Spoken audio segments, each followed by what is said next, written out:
నమస్తే, నా పేరు తేజకిషోర్. ప్రస్తుతం మనతో పాటు కాంగ్రెస్ పార్టీ మక్తల్ ఎమ్మెల్యే వాగిడి శ్రీహరి గారు మనతో పాటు ఉన్నారు.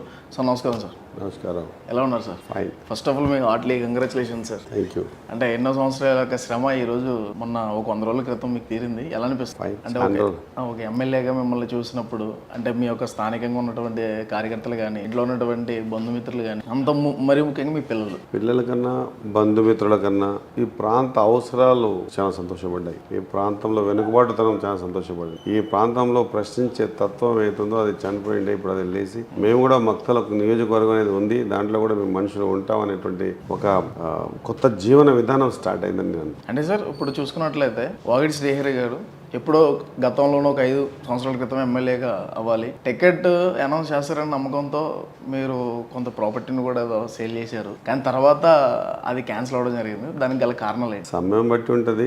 5 సంవత్సరాల క్రితమే కాదు, 2009లో నేను ప్రయత్నం చేసిన, 2014లో ప్రయత్నం చేసిన, 2018లో విపరీతంగా ప్రయత్నం చేసిన. దేవుడు ఇచ్చేటప్పుడు ఇస్తాడేమో అనిపిస్తుంది. అప్పుడు ఇచ్చిన ప్రతిపక్ష పాత్ర పోషించేది ఉంటుండేమో. ఇప్పుడు ఇవ్వడం వల్లనే నాకు టికెట్ రావటం, గెలవటం, అధికారం రావటం అనేది ప్రాంతాన్ని, మా నియోజకవర్గాన్ని అభివృద్ధి చేసుకోవడానికి ఒక మంచి సమయంలో ఇచ్చిందని అనుకుంటున్నాను. సరే, పడ్డ కష్టాలన్నీ కూడా మర్చిపోయి ఓన్లీ అభివృద్ధి మీద కాన్సన్ట్రేట్ చేసి ముందు పోనీకి అవకాశం ఉందని అనుకుంటున్నాను. అంటే సార్ మీరు ఎలక్షన్స్కి ముందు ఇచ్చినటువంటి హామీలు కానీ, ప్రజలతో మాట్లాడిన మాటలే కానీ, ఇప్పుడు ఎన్నిక అయ్యారు, ఎమ్మెల్యేగా కొనసాగుతున్నారు, ఆ మాటల మీద మీరు హామీ నిలబడతారా? ఇచ్చిన హామీల మీద నిలబడతారు? 100% ఏవైతే ఎలక్షన్స్లో మాట చెప్పినామో, ఏవైతే పార్టీ మేనిఫెస్టోలో పెట్టినటువంటి 6 గ్యారంటీ స్కీమ్స్ ఏదో అవి, దాంతోపాటు అక్కడ సమస్యలన్నీ కూడా నోటీస్ చేసి ఇవి సాల్వ్ చేస్తా అని చెప్పినాం. నిలబడడానికి ప్రయత్నం చేసే పద్ధతిలో భాగంగానే రాష్ట్రంలో ఉన్నటువంటి అన్ని నియోజకవర్గాల కంటే భిన్నంగా మొన్న పార్లమెంట్ ఎలక్షన్స్లో హర్ గాంవ్ 1 గంట, హర్ బూత్ 1 గంట, హర్ మండల్ 2 దిన్ ఒక కార్యక్రమాన్ని తీసుకొని ప్రతి ఊర్లో ఉన్న సమస్యల్ని నోటీస్ చేసి వాళ్ళకు అక్కడికక్కడే పరిష్కార మార్గం అయ్యేటువంటి అక్కడే పరిష్కారం చేసి, ప్రణాళిక ప్రకారంగా పరిష్కారం అయ్యేటువంటి దాన్ని మేము ఇక్కడ ఆఫీస్కి వచ్చి ఒక సెక్షన్ ఏర్పాటు చేసి ఈ వర్క్ని దేంట్లో తీసుకోవాలి, దేంట్లో కంప్లీట్ చేయాలని చెప్పేసి ఆ ఊర్లో ఉండే ఒక 10-15 మందితో ముఖ్యులతో ఆ వర్క్ విషయం కనెక్టివిటీ మాట్లాడుతూ ఆ వర్క్ని చేసి చూపెట్టాలనే తపన ఉంది. కాబట్టి 284 బూతులలో కూర్చొని వాళ్ళ సమస్యలు రాస్తున్నాం. ఇది ఎక్కడ జరగలేదు అనుకుంటా నాకు తెలిసినంత మొత్తం తెలంగాణ రాష్ట్రం. కాబట్టి పరిష్కారం సమస్యలు, గ్రామాల్లో ఉన్న సమస్యల పట్ల కొంత అవగాహన ఉన్న వ్యక్తిగా నేను అంచెలంచెలుగా పైకి వచ్చినాం. కాబట్టి సర్పంచ్, ఎంపీటీసీ, ఎంపీపీ, జెడ్పీటీసీ, జిల్లా అధ్యక్షునిగా ఉండి ఇక్కడ వచ్చాను. కాబట్టి సమస్యని పరిష్కారం చేసే విధంగా అందరూ ఎవరు చెప్పినా కూడా పార్టీలకు అతీతంగా గ్రామ సమస్యని ముఖ్యం అన్నట్టు ఈ ఊర్లో మనకు ఇబ్బంది పెట్టినరు లేదా ఈ ఊరికి చేయదని మాట కాకుండా ప్రతి ఇబ్బంది పెట్టిన ఊరైనా పెట్టని ఊరైనా 100% ఆ గ్రామ సమస్యల పట్ల కొంత అవగాహన ఉన్న వ్యక్తిగా దాని పరిష్కార మార్గాలను వెతుకుతా ఉన్నాం. ఖచ్చితంగా వీలైనంత వరకు ఖచ్చితంగా పరిష్కారాన్ని చేసే ప్రయత్నంలో ముందుంటామని. సార్ మీ పార్టీ ప్రభుత్వం అంటే ఫామ్ చేసిన తర్వాత 100 రోజుల తర్వాత కొంత ప్రజల్లోనే వ్యతిరేకత వచ్చి ఇప్పుడు జరగబోయే ఎంపీ ఎలక్షన్స్లో కూడా అన్ని స్థానాలు మీరు అనుకున్నటువంటి స్థానాలు కూడా రావు. జనాల్లో పూర్తి స్థాయి వ్యతిరేకత, ఒక 5 సంవత్సరాల అభివృద్ధిని కావాలని మేమే వెనక్కి తోసేసామని చెప్పి ప్రజల్లో ఒక భావన క్రియేట్ అయింది. అది ఎంతవరకు వాస్తవం అంటారు? మీ వరకు ఏమైనా చేరింది? నిజాయితీగా చెప్పాలంటే దశాబ్ద కాలంగా మాటలతో నడిచినటువంటి వాతావరణం మనం చూసినాం. నిజాయితీగా ముందుకొచ్చి పనిచేసే ప్రక్రియలో ఉన్నాం. ఎప్పుడే కానీ పనిచేసేటోని మీద రాళ్ళు పడడం సహజం. మాట అందరూ అన్నారు, ఏమని? రైతు బంధు వేయడని వేసి చూపించినాం. ఆర్థిక స్థితిగతులు ఇంత బాగాలేకున్నా కూడా రైతు బంధు వేసి చూపించినాం. 15 ఆగస్టు లోపల 2 లక్షల రుణమాఫీ చేస్తామని మాట ఇచ్చినాం. వేదిక మీద మా ముఖ్యమంత్రి గారు రేవంత్ రెడ్డి గారు ఖచ్చితంగా తూచా తప్పకుండా ఆ పని చేస్తారు. ఇది ఒక్కటి కాకుండా గతంలో మీరు చూసారు చాలా సందర్భాల్లో ఎంతోమంది ఉపాధ్యాయ సంఘాలు కానీ, ఇంకో సంఘాలు కానీ, ఉద్యోగ సంఘాలు కానీ జీతాలు 1 తారీఖు ఇవ్వమని చెప్పేసి ఇబ్బందులు పడ్డారు, ఇవ్వలేదని. ఈసారి 1 తారీఖు జీతాలు ఇచ్చే ప్రక్రియ ఏర్పాటు చేసుకుంది. ఏది కూడా ఆపకుండా రాష్ట్ర ఆర్థిక స్థితిగతులు ఇంత బాగా లేకపోయినా కూడా ఖచ్చితంగా ఇచ్చిన మాట నిలబెట్టుకోవాలని ఒక తపన, తాపత్రయం ఉన్న వ్యక్తులుగా, ఉన్న ప్రభుత్వంగా, ఉన్న ముఖ్యమంత్రిగా, మా ముఖ్యమంత్రి గారు, మా ప్రభుత్వం కానీ, మేము కానీ ఖచ్చితంగా ఎటువంటి పరిస్థితుల్లో వెనక్కిపోయే ప్రశ్ననే ఉండదు. ఏ మాటలైతే ఇబ్బంది పెట్టినామో ఆ మాటలు నిలబెట్టుకునేటువంటి పూర్తి ధ్యాసలో ఉన్న వ్యక్తులుగా పనిచేస్తూ ఉన్నాం. ఎలక్షన్లో సహజం ఎవరు దుమ్మెత్తిపోవడం అలవాటు. దానికి పెద్ద పట్టించుకోవాల్సిన అవసరం కూడా లేదని అనుకుంటున్నా. మా అదృష్టం దురదృష్టం కొంత మేము ఫీల్డ్లో దిగుదామనే లోపలనే ఎలక్షన్స్ కోడ్స్ వచ్చి కొంత ఆగిపోవడం జరిగింది. ఎలక్షన్ కోడ్ల వల్లనే కొంత పని వెనక్కి దిగింది. కానీ రాష్ట్ర ప్రజలకు తెలుసు ఆర్థిక స్థితిగతులు ఏమున్నాయి. మేము ఎప్పుడు కూడా 10 సంవత్సరాలు గతంలో ప్రభుత్వం పరిపాలిస్తుంటే కూడా మంచి జరుగుతుందేమో అని మొదటిసారి చూసిన ప్రజలు. సెకండ్ టైం కూడా ఇస్తే అవకాశం ఇస్తే ఇంకా బాగా చేస్తామని అనుకున్నారు. ఫస్ట్ టైం సెకండ్ టైం బాగు చేయలేని పరిస్థితిని బట్టి కాంగ్రెస్ పార్టీ అయితే గతంలో కొన్ని కొన్ని మ్యాక్సిమం ఏం చేసినా కాంగ్రెస్ పార్టీ చేసినవి కనిపిస్తూ ఉన్నాయి. ఉదాహరణ తీసుకుంటే మా దగ్గర జూరాల కానివ్వండి, దాని కింద నాగార్జున సాగర్ కానివ్వండి, దాని కింద శ్రీశైలం కానివ్వండి, నాగార్జున సాగర్, ఇవన్నీ కూడా కాంగ్రెస్ హయాంలో జరిగినవే. ఇప్పటిదాకా కలిసిపడి ఇప్పటిదాకా మనం కామెంట్ చేసే స్థాయిలో లేకున్నా కూడా ఒక మాట చెప్తామంటే ప్రాక్టికల్గా 1,00,00,000 కోట్లతో కట్టినటువంటి మేడిగడ్డ కాళేశ్వరం పరిస్థితి అందరూ చూస్తూ ఉన్నారు. ఎవరు బురదల్ని బట్టగాల్చి మీరు వేసినంత మాత్రాన అది నిజమైపోతుంది అనుకునే స్థాయిలో ప్రజలు లేరు. అర్థం చేసుకుంటున్నారు, మమ్మల్ని అర్థం చేసుకుంటారు. ఖచ్చితంగా అన్ని కోణాలకించి తెలంగాణ అభివృద్ధి సర్వతోముఖ అభివృద్ధిగా తెలంగాణ ముందు తీసుకుపోయే ప్రక్రియలో భాగంగా తీసుకునే ప్రతి నిర్ణయం ఎవరెన్ని మాట్లాడినా, అవాకులు చవాకులు మాట్లాడినా ఒక జవాబుదారీతనంతో నిబద్ధతతో ఈ కార్యక్రమాలు ఏవైతే చెప్పినో అవి పూర్తి చేయడానికి పూర్తి స్థాయిలో రాత్రి పగలు అనకుండా ఈ పనుల మీద ధ్యాస పెట్టి పని పూర్తి చేయాలని తపంతో ఉన్నాం. కాబట్టి కొంతమంది వేయడం, కొంతమంది అబాండాలు వేయడం, చేయలేదు. అసలు ఎంత దుర్మార్గం అండి, ఎంతో దుర్మార్గం. మా నియోజకవర్గమే తీసుకుందామండి. 10 సంవత్సరాలు అధికారంలో ఉంది గత ప్రభుత్వం. ఒక్క డబుల్ బెడ్రూమ్ ఇంటికి బునాది కూడా వేయలేదండి. వేస్తారేమో అని ఆశ, వేయలేదు. అయినా మేము ఏమనలేదు. సరే వేయకపోతే ప్రజలు బుద్ధి చెప్తారన్నారు. అట్లా ప్రజలు మమ్మల్ని కోరుకున్నారు. రేపు మేము చెప్పిన పనులు చేస్తామో చేయమో మాకు సమయం కూడా ఇవ్వాలి కదా. ఖచ్చితంగా చేయకపోతే రేపు దోషిగా నిలబడతాం. చేసినప్పుడు చేసే సమయం ఇవ్వకుండా ఎక్కడ చేస్తారేమో, చేస్తే మంచి పేరు వస్తుందేమో అనేటువంటి ఆలోచన విధానంతో చేయలేదు. 100 రోజులైనా చెప్పింది చేయలేదు, ఏం చెప్పింది చేశారు. ప్రతి నియోజకవర్గానికి హెడ్ క్వార్టర్కి దగ్గర కోట్లు పెట్టి మా దగ్గర అన్నారు, ఏమని నీ కాన్స్టిట్యూన్సీ హెడ్ క్వార్టర్లో మినీ ట్యాంక్ బండ్ కడతామని. దరిద్రమైన పరిస్థితుల్లో విడిచిపెట్టిపోయారు. మా తన 10 సంవత్సరాలు సంగమండ ప్రాజెక్టు భూత్పూర్ ప్రాజెక్టు పూర్తయి డిస్ట్రిబ్యూటరీ కెనాల్స్ ఇప్పటిదాకా తట్టడి మట్టి కూడా తీసి బయటికి వేయలేదు. ఎందుకు చేయలేదు? చేయొద్దని అడ్డపడిరా, ఆపినరా. ఈరోజు ఎందుకు మరి 18 సంవత్సరాలకించి మీరు చేయలేని పని, లేదా గత 10 సంవత్సరాలకించి సంగమండ డ్యాములో భూ నిర్వాసితులకు రావాల్సినటువంటి లేబర్ పేమెంట్ని ఎందుకు చేయలేదు? సార్ అది విషయానికి వస్తే సంగమండ గురించి విన్నాము. ఎందుకు చేయలేదు? 90s లో ఉన్నటువంటి దాన్ని ఒక సమస్యని ఇప్పటివరకు ఎవరు చేయలేకపోయారు.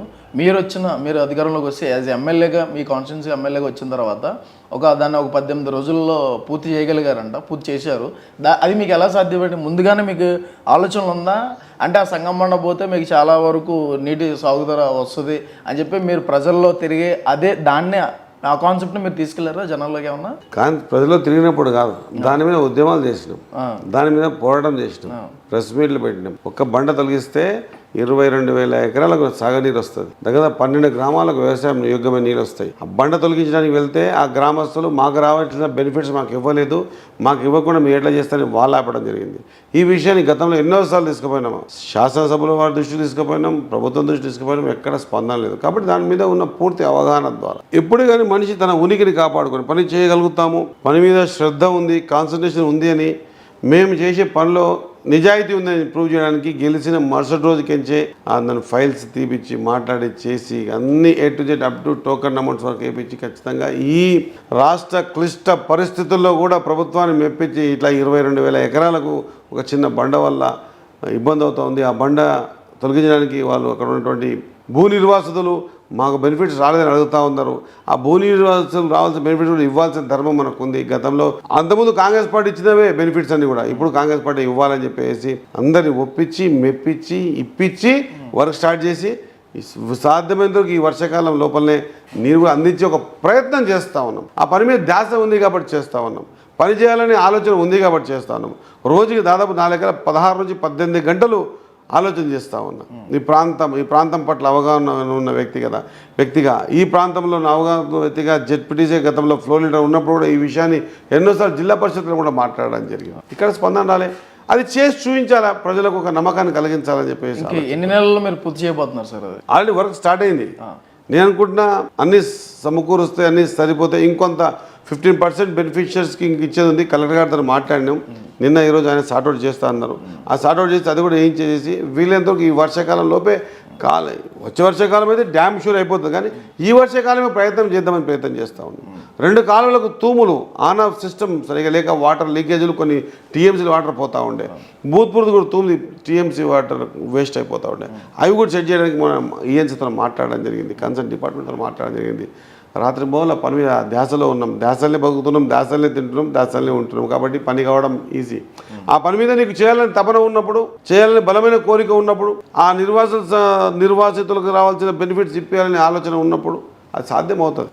సార్, ఇప్పుడు కాంగ్రెస్ పార్టీ ఇప్పుడు ఈ జరిగిన 2024-23 ఎలక్షన్లలో మీరు ఈ పార్టీ కాంగ్రెస్ పార్టీ అస్తం గుర్తు చూసి మిమ్మల్ని ఎన్నుకున్నారా, లేదంటే వాగటి శ్రీహరి గారు అనే వ్యక్తి ఎమ్మెల్యే అయితే మా నియోజకవర్గాన్ని బాగుంటుందని ప్రజలు నమ్మి మీకు ఓటేశారు అనుకుంటున్నారు? నిజాలు చెప్పాలంటే పార్టీను కావాలా, క్యాండిడేచర్ కూడా కావాలా. ఏ 2 లేకున్నా కూడా కుదరదు. చప్పట్లు అనేవి ఒక చేత్తో రావు, 2 చేతులు కావాల్సిందే. పార్టీ ఉండాలా, పార్టీ లేకపోతే వ్యక్తికి కూడా లేదు, వ్యక్తి లేకపోతే పార్టీకి కొంత ఇబ్బంది అవుతుంది. కాబట్టి పార్టీని చూసి, వ్యక్తిని చూసి, గతంలో కాంగ్రెస్ పార్టీ చేసినటువంటి పరిస్థితులను చూసి, కాంగ్రెస్ పార్టీనే నమ్ముకొని దగ్గర 30 సంవత్సరాల కింద పార్టీని వదిలిపెట్టకుండా క్షణికం ఈసారి టికెట్ రాకుంటే ఒకటే నిమిషానికి మారిపోయి ఈ రోజుల్లో కూడా పార్టీని అట్టిపెట్టుకొని పార్టీతో మమేకమై నడిచినందుకు పార్టీ గుర్తించి ఒక వెనుకబడ్డ జాతుల్లో కూడా మేము కూడా ఇచ్చి టికెట్ ఇచ్చి గెలిపించుకోగలుగుతాం అనేటువంటి ఆలోచనతో వాళ్ళు టికెట్ ఇవ్వడం. రాష్ట్రంలో మా పార్టీలో కూడా దగ్గర 3 మ్యాక్సిమంగా టికెట్స్ ఇవ్వడం జరిగింది. దాంట్లో అదృష్టంగా ఈ ప్రాంత ప్రజలు నా ఆలోచన విధానాన్ని అర్థం చేసుకొని నన్ను నమ్మి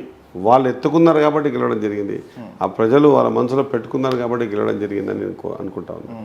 సార్, మీరు పెట్టిన పథకాల్లో ఆడవాళ్ళకి, మహిళలకి ఫ్రీ బస్సు అని పెట్టారు. బస్సు ఫ్రీ అని పెట్టారు, కానీ బస్సులు ఎక్కువ శాతం లేకపోవడం కారణం అంటే కొట్టుకుంటున్నారు. బస్సులు ఎక్కేటప్పుడు కొట్టుకుంటున్నారు, వాళ్ళు ఇబ్బందులు పడుతున్నారు, సౌకర్యంగా సుఖంగా సురక్షిత ప్రాంతానికి చేరుకోలేకపోతున్నారు. మీరు అడిగిన ప్రశ్న మంచిదే, కానీ దీన్ని గ్రహించాల్సింది ఏంటంటే గతంలో ఉన్నటువంటి బస్సుల్ని ఆడవాళ్ళకు బస్సులు ఫ్రీ పెట్టి కొన్ని బస్సులను డిపోలకు పరిమితం చేయాలి. గతంలో ఎన్ని బస్సులు నడుస్తూ ఉన్నాయో అన్ని బస్సులు ఇప్పుడు నడుస్తూ ఉన్నాయి. మహిళలకు ఉచితంగా ఇచ్చాం కాబట్టి ఆ సౌకర్యాన్ని దాన్ని వాడుకుంటున్నారు. మంచిదే, వాడుకునేవాడిని.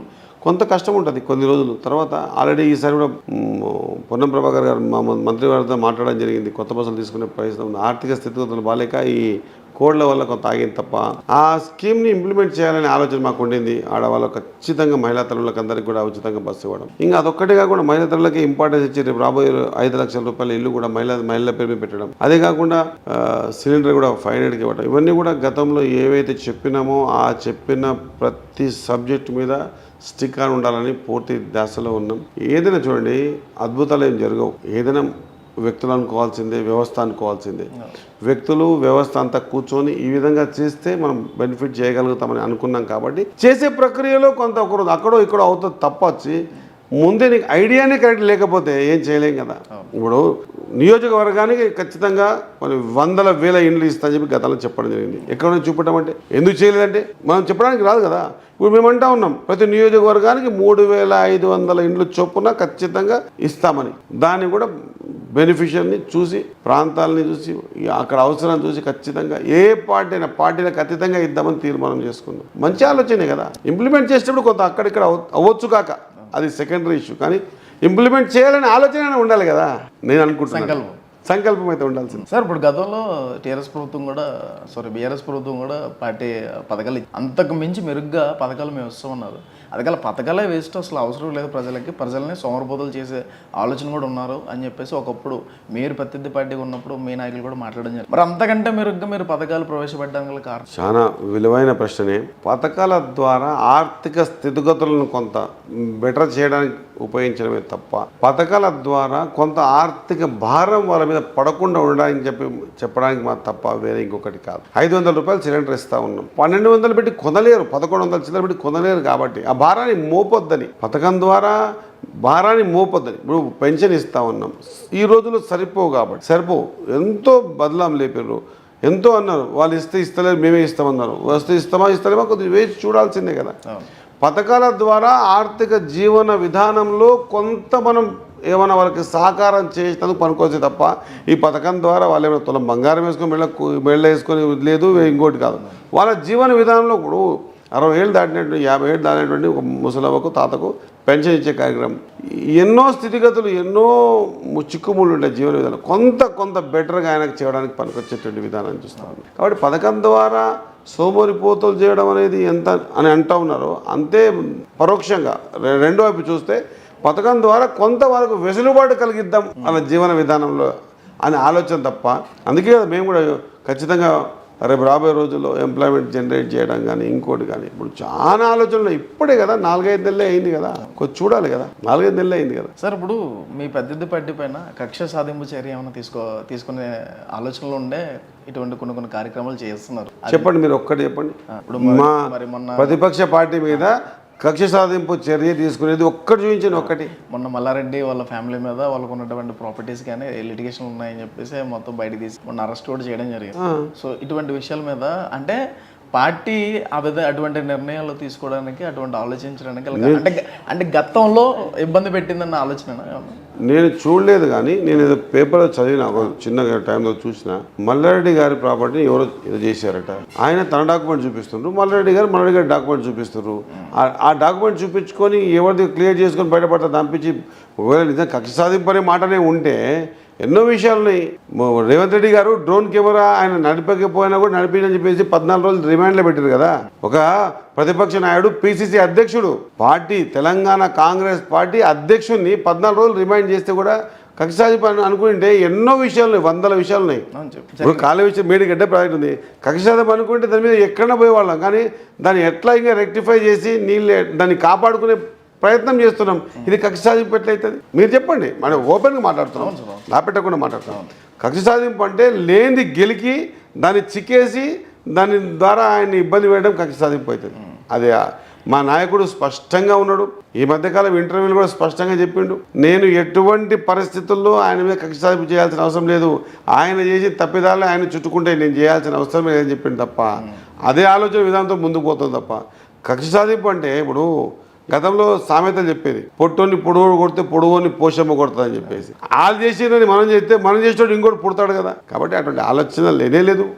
ఎంతసేపు ఉన్నా రాత్రి బొగళ్ళు ఎట్లా చేస్తాం, ఈ ఆర్థిక స్థితిగతులకించి బయటికి ఎట్లేద్దాం, ఇవి చెప్పిన మాటలు ఈ సంక్షోభం కించి ఎట్లా బయటపడదాం, ఈ చెప్పిన మాటలు ఎట్లా నిలబెట్టుకుందాం, నిలబెట్టుకోవడానికి ఇంకేమైనా ప్రయత్నం చేద్దామనే ఆలోచన తప్ప సర్వతోముఖాభివృద్ధిగా తెలంగాణని ముందుకు తీసుకుపోవడానికి చేసే ప్రయత్నాలు తప్ప వేరే ఇంకా ఆలోచన నేను ఎక్కడ చూడలేదు, స్మెల్ కూడా చేయలేదు, వినలేదు. నేను అనుకుంటా ఉన్నాను నా పర్సనల్గా. సరే, తెలంగాణ రాష్ట్రంలో చుట్టుపక్కల ఉన్నటువంటి జిల్లాలో కానీ లేదంటే మెయిన్ హైదరాబాద్ కానీ ఇప్పటి వరకు ఉన్నటువంటి ఉద్యోగ అవకాశాల కంటే మెరుగ్గా మీ ప్రభుత్వం ఎటువంటి ఉద్యోగ అవకాశాలు కల్పించబోతుంది యువతకి? ఖచ్చితంగా అండి. దాని ఒక మంత్రివర్గం కూర్చుంటున్నారు, మాట్లాడుతున్నారు, డే అండ్ నైట్ దాని మీదే ఎక్సర్సైజ్ చేస్తూ ఉన్నారు. మనకంటే అప్పర్ స్టెప్ అది ఆలోచన చేస్తుంది, మనం కాదు. కానీ ఆ ఆలోచన విధానంలో అనునిత్యం ప్రయత్నం చేస్తూ ఉన్నారు. Let it come, when time comes అది బయటకు వచ్చేసి. అంటే సార్ మీ క్యాడర్లో మీ యొక్క ప్రభుత్వం సంబంధించి ఆ క్యాడర్లో కంపెనీలు తేవడం కానీ ఇండస్ట్రీస్ ఇక్కడ పెట్టడం కానీ కొత్తగా క్రియేట్ చేయడం కానీ అటువంటి సామర్థ్యం ఉన్నటువంటి వ్యక్తులు పార్టీలో ఉన్నారని అనుకుంటున్నారా? ఎందుకుంటారండి, మన నాయకునికే ఉంది ఆ ఆలోచన. ఆయనకుంటే కాకుండా పక్కన ఉన్న వాళ్ళు ఆయనకే ఉంది, మిగతా అందరూ కూడా ఆలోచన చేస్తారు. అట్లా చేస్తే కదా ఎంప్లాయ్మెంట్ జనరేట్ చేయగలుగుతాం, లేకుంటే చేయలేం కదా. అటువంటి ఏమి ఇబ్బంది లేదు. నేనేమంటున్నా అంటే మీకు పెద్దరికం ఇచ్చాం, దానికి ఒక టైం బాండ్ ఉంది. పెద్దరికం ఇచ్చాం, టైం బాండ్ ఉంది. ఆ టైం బాండ్లో మీరు చేసే ఎఫిషియన్సీ బట్టే రేపు భవిష్యత్తు మీకు నిర్ణయింపబడుతుంది. ఆ టైం బాండ్ కాకన్నా ముందే నువ్వు అట్టెట్ట 10 కిలోమీటర్ నడవమంటున్నావు, నీకు కిలోమీటర్ కంప్లీట్ కానీ నువ్వు నడవలేవు నడుస్తాను లేదు, నీ సమర్థత చూడు, నాకు టైం బాండ్ ఇచ్చినావు కదా, నేను రీచ్ అవుతాను లేదు చూడు, చూసిన తర్వాత మాట్లాడ. కానీ ఎక్కడ నడుస్తానేమో, ఎక్కడ రీచ్ అయిపోతానేమో, ఎక్కడ పెద్ద పేరు వస్తుందేమో అని చెప్పేసి భయాందోళనలతో నువ్వు పోలేవు అని చెప్పి నెగిటివ్ థాట్స్లో పోతే ఏది కూడా జరగదు. ఈ భూమి మీద ఏది కూడా సహజ సిద్ధంగా వచ్చింది కాదు. మనిషి ఆలోచన విధానం ద్వారానే ప్రతిది కూడా క్రియేషన్ అవుతుంది. మనిషి ఆలోచన విధానమే. కాబట్టి ఈ ఆలోచన విధానాన్ని మేము చేసే పద్ధతిని ప్రజలకు విశ్వసింపజేసే ప్రక్రియ మా మీద ఉంది కదా. మా జవాబుదారి మాకు లేదా? ప్రజల విశ్వాసం చూరగొనాలనే ఆలోచన మాకు లేదా? చూరగొంటున్నాం కదా. 100% ప్రతిదీ కూడా ఏదైతే చెప్పినామో ఆ చెప్పిన ప్రతి పనిని విడుదల వారీగా కొన్ని తొందరగా చేయగలుగుతాం, కొంత లాంగర్లో చేయగలుగుతాం, ఆ విధంగా చేస్తాం.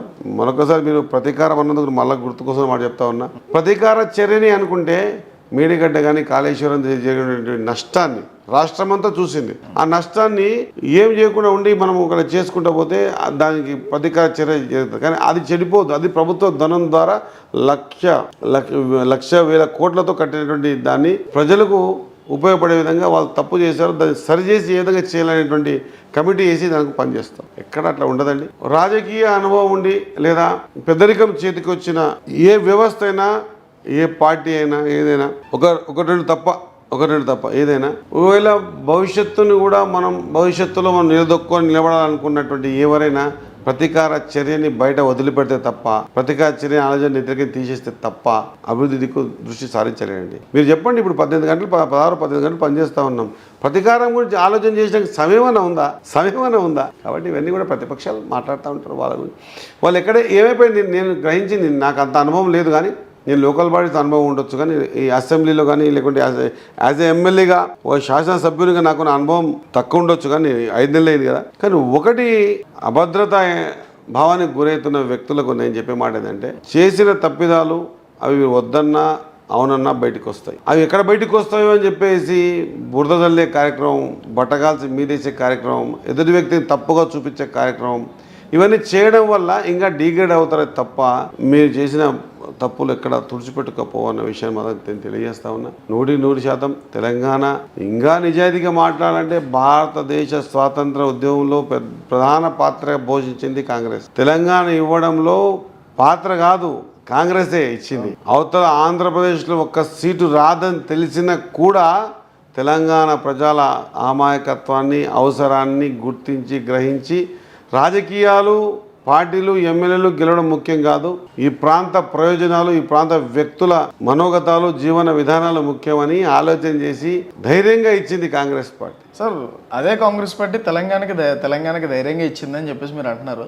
ఆ కాంగ్రెస్ పార్టీని అదే ప్రజలు 10 సంవత్సరాలు ఎందుకు వెనకబెట్టారు? కాంగ్రెస్ పార్టీతో ఉన్నటువంటి పెద్ద లోపం ఏంటంటే, ఇది చాలా పనులు చేస్తుంది, అడ్వర్టైజ్మెంట్ చేయదు. అంటే 24 తెలంగాణలో చిన్న ఎగ్జాంపుల్, మంచి ప్రశ్న, ఇది వైరల్ అయితే కానీ తెలంగాణ ఇచ్చింది కాంగ్రెస్. సోనియా గాంధీ గారు రూమ్స్ చేసి అందరు, ఇది ఇప్పుడున్న ప్రతిపక్ష నాయకుడు ప్రధాన కేసీఆర్ గారే స్పష్టంగా ధీర వనిత, ఈమె లేకుంటే తెలంగాణ వచ్చేదే కాదు, నేను శాసనసభలో ఆన్ రికార్డ్ మాట్లాడుతా ఉన్నా, ఈమె లేకుంటే ఇంత ధైర్యవంతురాలు నేను ఎక్కడ చూడలేదు, తెలంగాణ ఉన్నన్ని రోజులు సోనియా గాంధీని గుర్తుపెట్టుకోవాల్సిందని చెప్పిన మాట మీరు కూడా విని ఉంటారు. అట్లా ఇచ్చిన సోనియా గాంధీ గారు సోనియా గాంధీ గారిని ఒప్పేయడానికి కాంగ్రెస్ పార్టీ ముఖ్య నాయకులు అయితే ప్రయత్నం చేసింటారు కదా. చేసి ఒప్పించి చెప్పించిన వాళ్ళు ఎవరు కూడా ఢిల్లీకించి హైదరాబాద్కి ఫ్లైట్లో దిగితే ఎక్కడ మేము తెలంగాణ తెచ్చినామని చెప్పి డంబాచారం చేసుకోలే.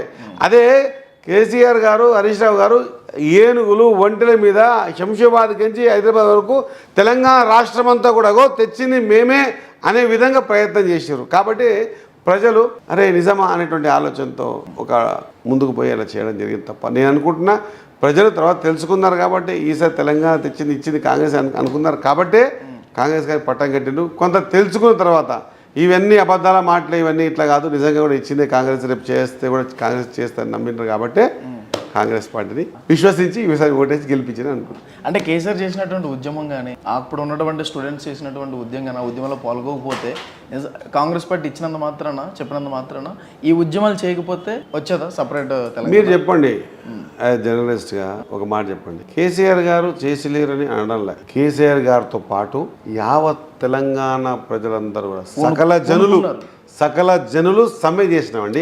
నేను కూడా చేసిన నా మక్తల్లో 41 days సమ్మె చేసినాం, దీక్ష చేసినాం, 41 days దీక్ష చేసినాం. ఎస్, నా కాంట్రిబ్యూషన్ కూడా ఉంది, నేను గర్వంగా చెప్పుకుంటా.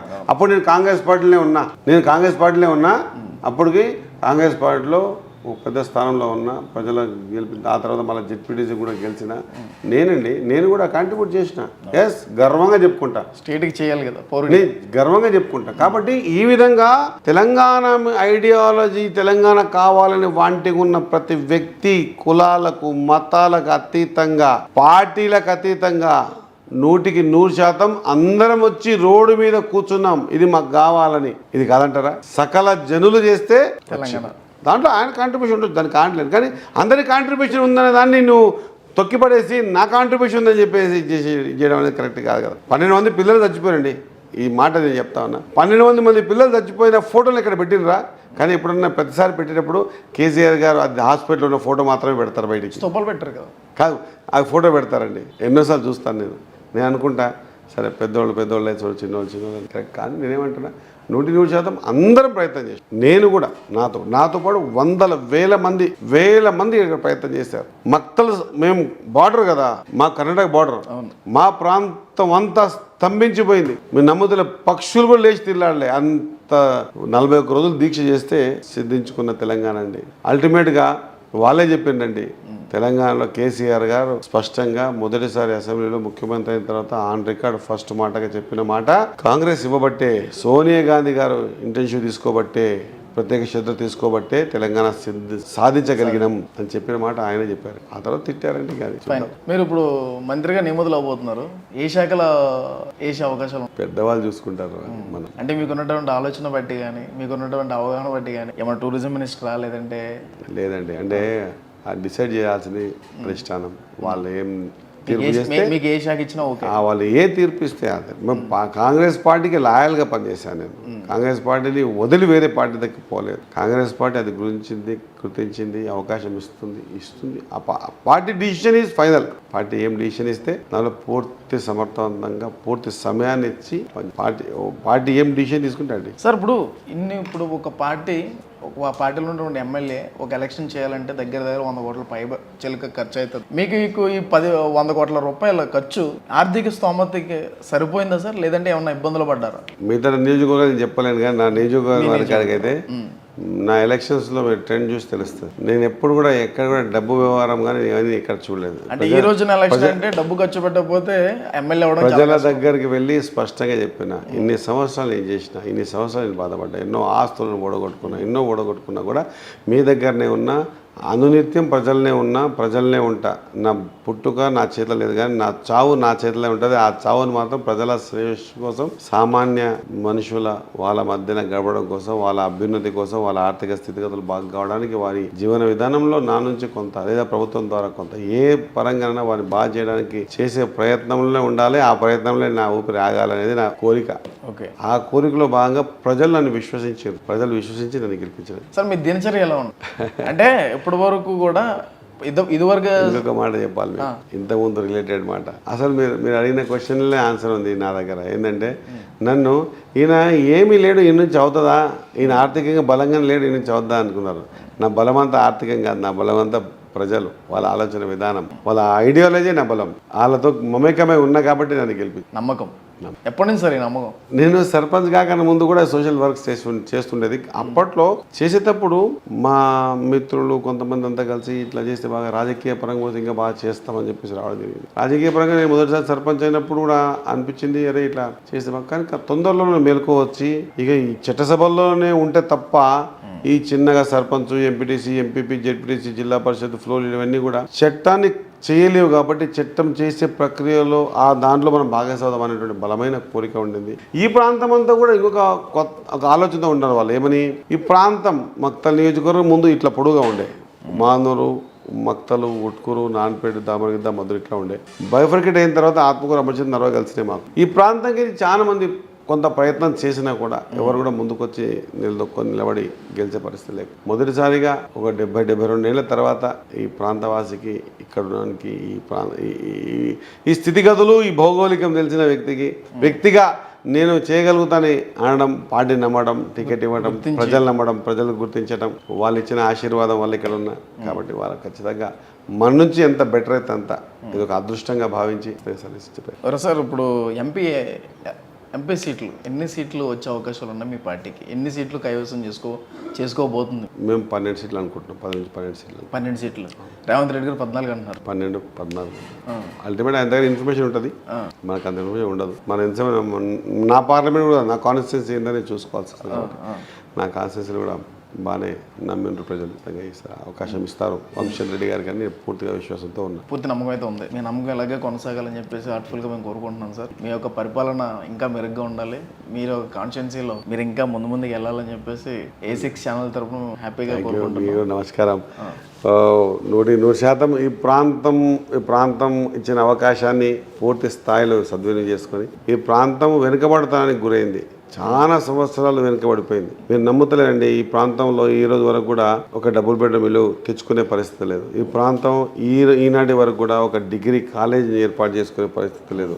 వ్యవస్థ పుట్టినప్పటి నుంచి మక్తల్ పేరు ఉంది. ఒక పాలిటెక్నిక్ కాలేజ్ లేదు, ఒక నర్సింగ్ కాలేజ్ లేదు. అసలు వ్యవసాయ యోగ్యమైన భూములు ఎన్నో ఉన్నాయి. ఆ కృష్ణానది పక్కనే, ఆ పక్కనే ఉన్న భూముల్లో దాన్ని దాటి బయటకు వచ్చి ఇంకా నీళ్ళు తీసుకొచ్చి ఈ ప్రాంతం అంతా సస్యశ్యామలం చేద్దామనేటువంటి పరిస్థితి లేదు. ఆనాడు కాంగ్రెస్ పార్టీ రాజశేఖర్ గారి హయాంలో జరిగినటువంటి భూత్పూర్ కానీ, సంగమండ కానీ, ఈ కాన్స్టిట్యూన్సీలో ఉన్న జూరాల బ్యాక్వర్డ్ అనే కాన్స్టిట్యూన్సీలో ఉన్న కూడా వ్యవసాయకి యోగ్యమైనటువంటి భూములు వేల ఎకరాలు ఉన్నా కూడా దాన్ని ఏ విధంగా తీసుకొచ్చి ఈ ప్రాంతం అంతా సస్యశ్యామలం చేయాలనే ఆలోచన ఎవరికి రాలేదు. బౌద్ధించిన కార్యక్రమం వల్ల ఈ ప్రాంతం వెనుకబాటుతనాన్ని కొంత గొప్ప బెటర్ చేయడానికి అవకాశం ఇచ్చారు. మీకు అవకాశం వచ్చింది. ఈ మట్టికి సర్వీస్ చేసే అవకాశం వచ్చింది ఖచ్చితంగా. కులాల వారీగా, మతాల వారీగా కాకుండా ఈ ప్రాంత వెనుకబాటుతనాన్ని ఒక టార్గెట్ చేసుకొని దాన్ని పోగొట్టే ప్రక్రియ చేద్దాం. సమైక్య మానవత్వానికి ఖచ్చితంగా పట్టం కట్టబోతున్నారు అయితే. ఖచ్చితంగా. సార్ ఇక్కడ బస్ స్టాండ్ చూసాను సార్, దాని మీద మీరు ఆలోచన చేసే అవకాశాలు ఉన్నాయా? ఉన్నాయండి. బస్ స్టాండ్ కొంచెం ఇబ్బందికరంగా అనిపించింది. మీరు ఒక 3-4 years తర్వాత మళ్ళీ ఒకసారి రావాలా, ఈసారి ఫోటో తీసుకోపోండి. ఒక 4 years తర్వాత మళ్ళీ వచ్చింది మళ్ళీ మీరు చెక్ చేసుకోండి. ఖచ్చితంగా ఈ ప్రాంతంని 100% బాగు చేయాలి. అందరికి చెప్పడం జరిగింది. ఇరిగేటెడ్ కానీ, లేకపోతే ఎడ్యుకేషన్ పరంగా కానీ, ఎడ్యుకేషన్ హబ్గా కానీ ఈ ప్రాంతంలో కావాల్సిన ప్రతి సౌకర్యాన్ని గురించి నిర్భయంగా ఎక్కడన్నా మాట్లాడి, అది మా ప్రభుత్వం ఉన్నా కూడా మా రేవంత్ రెడ్డి గారి దగ్గర, మా మంత్రుల దగ్గర, మా ముఖ్యమంత్రి గారి దగ్గర రిక్వెస్ట్ చేసి కొట్టాడిన సార్ మా ప్రాంతం ఇట్లా అని చెప్పేసి. అంతకంటే ముఖ్యంగా అడగకనే ముందే ఆయన ఈ ప్రాంతంలో ఉన్నటువంటి దగ్గర 40,000-45,000 ఎకరాల భూమికి నీళ్ళిచ్చే కార్యక్రమాన్ని మక్తల్, నారాయణపేట, కొడంగల్ ఎత్తిపోతల పథకం 2,945 కోట్లతో ఇచ్చి మా ప్రాంతాన్ని అంతా కూడా సస్యశ్యామలం చేసే ప్రయత్నం చేస్తూ ఉన్నారు. ఇంతకంటే ఇంకేం కావాలి? నేను అదృష్టవంతుని. ఎన్నో మా 3-4 తరాల వాళ్ళు చేసిన ప్రయత్నం ఎవరికి కాలే, కానీ ఈసారి నా హయాంలో జరుగుతూ ఉంది. జియో నెంబర్ 69, జియో నెంబర్ 14 కాబోతుంది. అయ్యింది, ఆల్రెడీ ఫండింగ్ అయింది, అన్ని ఎస్టిమేట్స్ తయారవుతూ ఉన్నాయి, అన్ని ప్రయత్నం చేస్తూ ఉన్నాయి. ఆ మక్తల్, నారాయణపేట, కొడంగల్ ఎత్తిపోతల పథకం ద్వారా ఈ ప్రాంతం అంతా కూడా సస్యశ్యామలం అయితే ఇక అంతకంటే అదృష్టమే ఉంటుంది. అవును సార్, మీ కోరిక నెరవేరాలి.